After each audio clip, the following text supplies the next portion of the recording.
Dixième apparition de la dame à Bernadette, 27 février 1858 par Monseigneur Francis Trochu. La demande d'une chapelle.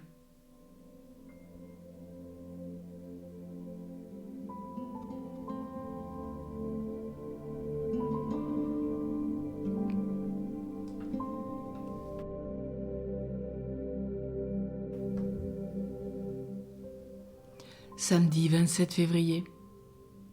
C'est à ce jour brumeux de l'hiver 1858 que Lourdes va devoir ces monuments assemblés d'un genre unique au monde, dont le seul aspect crée l'ambiance désirable et fait oublier aux pèlerins le reste de la terre. L'air était glacial. L'affluence à la grotte n'en fut pas moins diminuée, bien au contraire.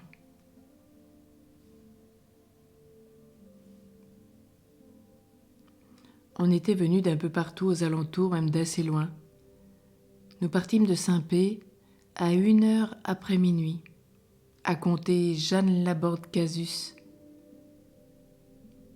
Nous étions 3. Les 2 autres n'étaient jamais venus. C'était un voisin et sa femme. Vers 3h, nous étions en place, nous priâmes le bon Dieu.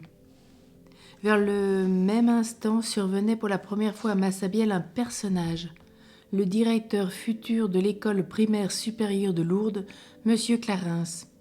Marié à une Soubirousse, il était parent de Bernadette et habitait dans le voisinage des Petits Fossés. Mais jusque-là, il ne s'était pas dérangé pour aller contempler sa jeune cousine en extase. Dans cette nuit du 26 au 27 février, agacé d'entendre dans la rue un roulement continuel de sabots, poussé par le dépit autant que par la curiosité, il se leva, s'habilla et sortit. 3h du matin. Encore, déclare-t-il, arrivai-je un peu tard. Sur toute la berge sablonneuse, entre le canal et les roches Massabielle, se serrait une masse compacte, et le rocher debout devant le gave était couvert en entier. C'est alors, explique le pédagogue, que je reconnus que certains calculateurs s'étaient trompés quand ils nous avaient dit que dans une masse compacte, on comptait 6 personnes au plus par mètre carré. Il y en avait bien ici de 10 à 12. Il y en eut jusqu'à par la prairie au-delà du gave, atteste Jeanne Laborde Casus. Enfin, poursuit M. Clarens, Bernadette se montra à 6h30. Il fallut alors ouvrir un passage jusqu'à la grotte. Grand tumulte pendant quelques instants. Cependant, aussitôt que la petite se mit à genoux, il se fit un silence général. On remarqua partout une espèce de recueillement qui faisait plaisir à l'âme. C'était une chose extraordinaire que le silence de cette foule, atteste le garde champêtre Pierre Calais. On était là comme dans l'église. Dans ce silence, une lourdaise, Cyprine Gesta, a pu dire, pendant l'extase, il y avait chez tout le monde un calme terrible. On était effrayé, mais on voulait rester davantage. Cependant, c'est plutôt un sentiment de joie qui pénétrait d'autres lourdaises, jeune fille de 15 à 16 ans, Madeleine Courade et ses compagnes. À la grotte, tant que Bernadette priait, beaucoup priaient. Quand nous étions là, nous étions contentes, on aurait voulu y demeurer toujours. Catherine Oustalet, elle, s'émeut déjà rien que de la beauté du spectacle. Il m'est arrivé souvent de pleurer. C'était si beau de voir tant de têtes sur le rocher, dans les broussailles et aussi au bord du roc, là où maintenant tient la grille. Et aussi sur les grands blocs de pierre. M. Clarens put observer Bernadette à peu près tout le temps de cette 10e apparition. Elle braqua son regard sous l'ouverture du réseau de ronces, pria quelques instants, cierge à la main dans une attitude immobile, pâlit peu, après considérablement, sourit en faisant des inclinations de tête pour saluer, s'attrista ensuite comme pour pleurer. sourit encore et salua de nouveau. Vous auriez dit qu'elle n'était plus de ce monde. Jeanne Laborde observa qu'elle était tombée en extase presque tout de suite qu'elle fut à genoux et ça dura à peu près un quart d'heure. Bernadette se releva ensuite, continua Monsieur Clarens, se remit à genoux et gravit ainsi le passage qu'on lui avait aménagé pour monter vers la grotte en baisant souvent la terre. On n'avait pas vu encore Bernadette accomplir ce geste d'humilité et de pénitence. Elle révélera, l'extase finie, qu'elle n'avait fait qu'obéir à une nouvelle recommandation de la dame. Aller baiser la terre par pénitence pour les pécheurs. Sortie de son ravissement, elle se dirigea vers la source miraculeuse. Elle y puisa de l'eau dans le creux de sa main, en but à plusieurs reprises, se leva un peu et coupa quelques brins d'herbe. En revenant vers le vieux pont, elle fit à sa tante Bernarde, à qui maintenant elle se confiait le plus volontiers, une communication bien extraordinaire. La dame lui avait commandé quelque chose encore. Vous y direz dire au prêtre de faire bâtir ici une chapelle. En réalité, sous le terme général des prêtres, l'apparition entendait le clergé avec sa hiérarchie, et l'évêque de Tarbes se trouvait compris dans ce commandement. Pour Bernadette Castéro, c'étaient uniquement ceux de Lourdes, le curé et ses vicaires. Or, la tante marraine éprouvait à l'égard de l'abbé Péramal une crainte révérentielle, son confesseur. Celui-ci qui ne voulait rien dire et qui en fait ne disait rien, se comporta en la circonstance de la bonne manière. Il écouta Bernadette sans lui faire connaître sa pensée et l'adressa à son curé. Bernadette, c'est elle-même qui l'a certifié, faisait toujours immédiatement les commissions que lui donnait la dame de la grotte. D'un pas résolu, l'enfant se dirigea donc vers la maison curiale. Mais il est temps de bien connaître celui qu'elle allait y rencontrer. Fils d'un médecin établi à Momère, la bourgade natale du parrain de Bernadette, M. Marie-Dominique Péramal y avait vu le jour le 9 janvier 1811. Il avait donc 47 ans, passés en cette fin de février 1858. Il était curé de Lourdes depuis 1854. Coïncidence au moins curieuse et qui ne lui semblait pas indifférente. Le ministre des Cultes avait signé sa nomination le 6 décembre et le décret en était envoyé le 9 à Monseigneur Laurence. Cependant que, le 8 du même mois, à Rome, le pape Pie IX définissait le dogme de l'Immaculée Conception. Une jeune Nantaise qui lui fera visite en mai 1859 l'a esquissé physiquement en quelques traits. C'est un homme d'une grande taille, au front large et découvert, à la démarche grave et imposante, aux yeux pleins de feu. Monsieur Estrade ne le décrit guère différemment, il y ajoute pour peindre son tempérament moral. C'était le montagnard corrigé, mais non entièrement dépouillé des formes typiques. Il parlait court et froid, et de prime abord, on ne se sentait pas attiré. Il y avait en lui deux hommes, l'un très rude, l'autre très bon, très simple, très digne. Le second faisait oublier le premier. C'était donc une personnalité originale et forte. Quelque peu jaloux de son autorité, incontestée d'ailleurs, pour une contradiction, il lui échappait des sautes d'humeur au cours desquelles sa voix puissante s'enflammait en tonnerre. Caractère prime-sautier et enthousiaste, âme profondément vibrante, au jugement d'Henri Lasserre. Il connaissait des heures d'abattement et de mélancolie. Mais il possédait ceci qui repérait cela, un zèle désintéressé, une piété d'enfant, un cœur d'or. Il ne pouvait découvrir une misère sans la secourir et il s'y ruinait. Quelles que fussent à l'occasion ses divergences de vue avec ses trois vicaires, Le clergé lourdais, au-dessus de tous, s'entendait à ravir. Toutefois, son grand air intimidait quelque peu les petites gens et le maréchal des logis d'Anglas, qui le vit plusieurs fois durant la période des apparitions, croit pouvoir noter que dans sa paroisse, il était plus respecté qu'aimé. Le prêtre le plus populaire à Lourdes, d'après le même gendarme. Ce ne serait pas lui, c'est l'abbé Pomian, qui est plein de bon sens et d'une humeur à la fois paternelle et jeune. Incontestablement, M. Peyramale, issu de la famille bourgeoise, nourrissait un faible pour la société de Lourdes. Homme de bonne compagnie, esprit délié, jouant parfois parfaitement à la pointe, remarque son vicaire, l'abbé Pen, et de plus homme de beaucoup de lecture, il pouvait tenir tête en conversation aux personnages les plus cultivés de sa ville. Rien d'étonnant qu'il les recherchât. Et continue l'abbé Pen, il avait pour ceux mêmes d'entre eux qui étaient le moins pratiquement religieux, certaines attentions, provoquées sans doute par un désir de rapprochement fort compréhensible.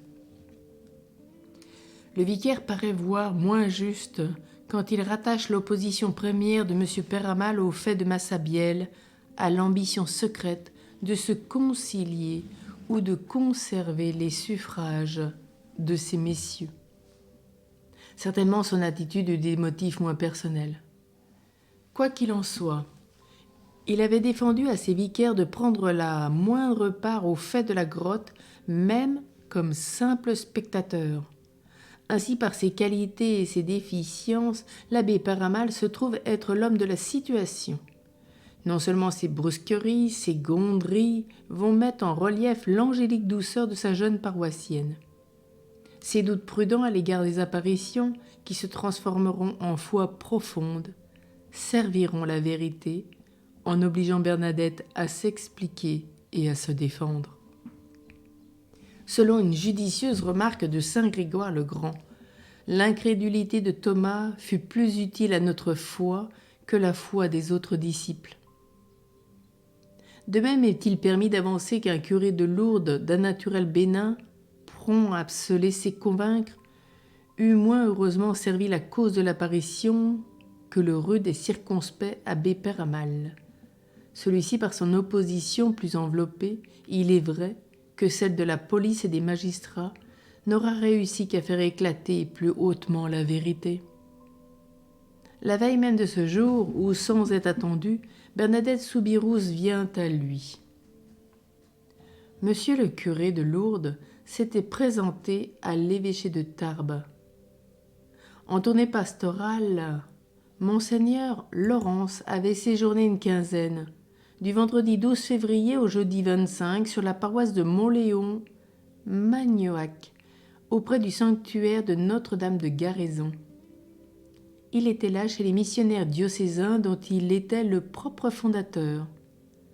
Situé à l'extrême pointe nord-est des Hautes-Pyrénées, à la lisière de la Haute-Garonne, Montléon-Magnoac, vu la mauvaise saison, était d'un accès trop difficile pour l'abbé Peyramale. Le curé de Lourdes avait dû se contenter jusque-là, par une correspondance suivie, de tenir son évêque au courant des événements de Massabielle. Il l'avait fait d'après des rapports plus ou moins exacts, non sans ironie, non sans verve. Le prélat ne s'était point compromis dans ses quelques brèves réponses. Il préférait s'expliquer de vive voix, d'où l'audience proposée à M. Peyramale pour le vendredi 26 février.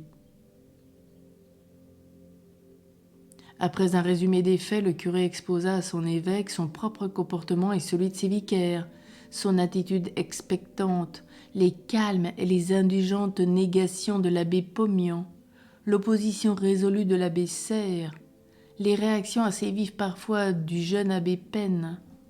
À son retour, il fit connaître à ses vicaires les résultats de l'audience. « J'ai exposé à Monseigneur que parmi nous, tel pense que nous pouvons sans inconvénient assister aux scènes de la grotte, tandis que les autres sont d'avis contraire. J'ai ajouté, pouvons-nous, Monseigneur, y assister ou devons-nous demeurer à l'écart ?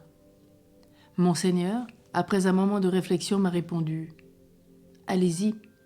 J'ai objecté « Si nous y allons, monseigneur, on dira que c'est nous qui faisons marcher cette fille et lui faisons jouer une comédie. »« Oh, alors, m'a répondu l'évêque, n'y allez pas. » Ce ne fut plus bientôt un secret pour le clergé diocésain que dans l'intimité, l'austère, le judicieux monseigneur Laurence, renseigné directement par le curé de Lourdes, riait de Bernadette et de ses visions. Il était loin d'être le seul.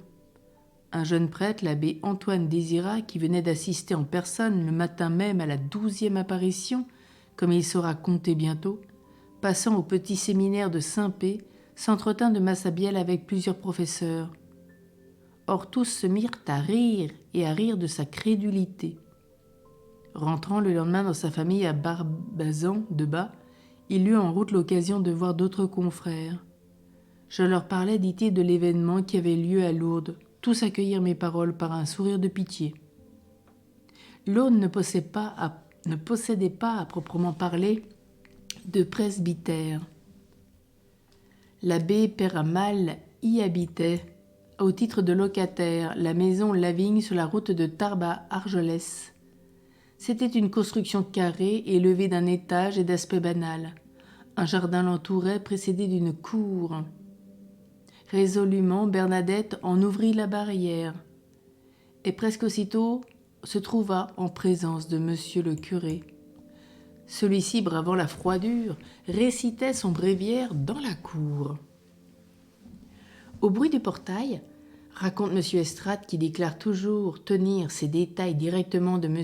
Peyramal. Le prêtre leva les yeux et vit une jeune fille avancer vers lui. Il ne connaissait pas Bernadette, ou du moins, il n'avait fait que l'apercevoir un jour à l'église. Le pasteur ferma son bréviaire et demanda à la jeune fille qui elle était et ce qu'elle voulait. « Je suis Bernadette Soubirous. »« Ah, c'est toi, reprit le curé en examinant d'un regard sourcilleux la jeune paysanne. On raconte de toi de singulières histoires, ma pauvre Bernadette. » Cela dit, M. Peyramal, que Bernadette suivit comme un petit agneau, se dirigea vers sa maison. « Entre, intima-t-il à l'enfant sans se retourner. Il l'introduisit dans son salon, et quand il fut assis, « Voyons, questionna-t-il, que me veux-tu » Bernadette, qui s'était arrêtée devant lui sans se préoccuper des formes de la réception, répondit simplement « Monsieur le curé, la dame de la grotte m'a chargé de dire au prêtre qu'elle désirait avoir une chapelle à Massabielle. » Il répliqua, d'un ton pas très commode, remarque Bernadette elle-même. « Qu'est-ce que c'est que cette dame ? C'est une dame bien belle, tout environnée de lumière, qui m'apparaît à Massabielle. »« Je n'y comprends rien. Comment cette dame s'est-elle montrée à toi ?» Alors, avec un accent de sincérité qui imposait confiance, Bernadette refit à monsieur le curé le récit qu'avaient déjà entendu le procureur impérial et le commissaire. Au dire de monsieur Estrade, le prêtre dut refouler dans son cœur les larmes qui montèrent à ses paupières. Sans trahir aucune émotion, il continua, néanmoins à interroger Bernadette sur le même ton. « Quel est le nom de cette dame ?»« Je ne le connais pas. »« Tu ne lui as pas demandé ?»« Si, mais quand je lui demande, elle sourit sans répondre. »« Et tu affirmes qu'elle t'a chargé de me dire qu'elle voulait avoir une chapelle à Massabielle ?»« Oui. » Sur une affirmation aussi catégorique, l'émotif M. Peyramal sortit de ses gonds. « Ma fille, s'exclama-t-il, tu perds la tête ? Comment ? Une dame qui va se percher sur un rocher, une dame que tu ne connais pas, une dame qui peut être folle comme toi, viendra te dire de nous inviter à lui faire bâtir une chapelle à la grotte, et tu acceptes de pareils messages. Et tu nous supposes assez sots pour y souscrire. Tiens, ma fille, tu n'es qu'une petite comédienne. » S'aperçut-elle qu'il avait frappé trop fort et était allé trop vite. M. Peyramal cessa de tonner. Puisque tu tiens pour cette dame, ajouta-t-il, comme saisissant une pensée qui traversait son esprit, sache d'abord qui elle est. Puis, si elle croit avoir des droits à une chapelle, demande-lui de ma part qu'elle le prouve en faisant fleurir immédiatement le rosier de la grotte. » Il avait dit cela sans bien réfléchir, sans considérer tout au moins que la source dont il devait avoir entendu parler pouvait déjà être un signe du ciel, sans se dire encore, comme il l'eût fait à tête reposée, que de deux choses l'une. Ou bien il n'y avait devant Bernadette si étonnamment recueillie qu'un trou dans le rocher. Dans ce cas, la sève resterait endormie dans le vieil églantier dépouillé par l'automne, ou bien la dame des apparitions était une réalité vivante, comme l'enfant l'affirmait, c'est-à-dire une personne au-dessus de notre nature humaine, proche du divin, qui resterait maîtresse de ses volontés et qui à un mortel ne commandait pas le fait qu'en un jour d'hiver, le rosier sauvage ne donna point, par un soudain miracle, sa floraison de printemps ne pouvait démontrer que l'être de mystère à l'injonction duquel la source de Massabielle avait traversé d'insurmontables obstacles n'était pas capable de nouveaux et plus grands prodiges. Tant qu'il y était, le curé de Lourdes eut mieux fait d'exiger que la dame se montrât aux yeux des foules. De son côté, Bernadette n'en rumina pas si long dans sa jeune tête. La bourrasque passée, conclut Monsieur Estrade, elle se leva timidement, jeta un regard sans rancune sur Monsieur le curé, salua et partit.